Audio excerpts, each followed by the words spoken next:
Sarap sa pakiramdam kahit maliit lang na bagay makatulong tayo sa kapwa natin tao. Maraming salamat sa iyo, ma'am. Ingat kayo palagi dyan. God bless. Sup guys, magandang araw sa inyo guys.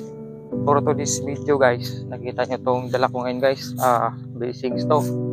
May nagpabigay sa atin ito, kaya bibigay din natin to guys sa nangailangan. Itong video nga pala ito guys, bibigyan pala natin ito guys, iwalay na to sa asawa, kaya inisipan ko itong ibigay din to sa kanya guys. Medyo mahirap yung daanan dito, may kalabaw pa, kaya yun, samahan nyo ko guys.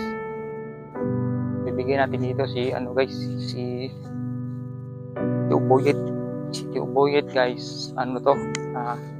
Iwalay na to sa asawa niya, kaya ito kahit maliit lang to na bagay guys, pero para sa aming mga mahihirap, pwede na to. Aking tulong na to sa amin mga mahihirap. Kayong bahay nila guys, baw sa taas. Puntahan natin siya guys. And nanood siya ng guys, nanood. Kaya puntahan natin.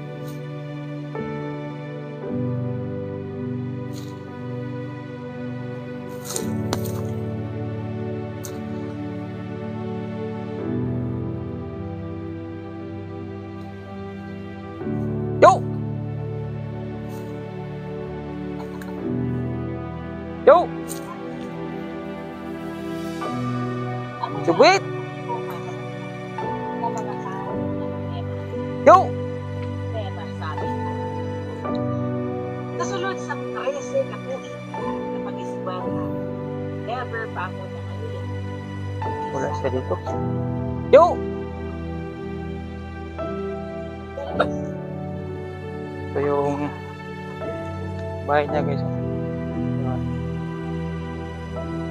Wala na siyang iwalay na siya ng pamilya niya guys, ng asawa niya. Bigay natin siya na simento. Para si Tio Boyet, akong ihatagag bugas guys. Ihatag man ko to. Ihatag niya na mo ba niya? Ihatag na ko. Ikaw mo kung unang nauna-hunaan. Ihatag mo po na kung Tio Boyet kaya siya ramon usa dito. At so ayun na nga guys, nagpintuhan kami ni Tio Boyet dito. Maraming salamat nga pala sa sponsor sa nagbigay ng grocery na to. Maraming salamat sa iyo. Sarap sa pakiramdam kahit maliit lang na bagay makatulong tayo sa kapwa natin tao. Maraming salamat sa iyo, ma'am. Ingat kayo palagi dyan. God bless.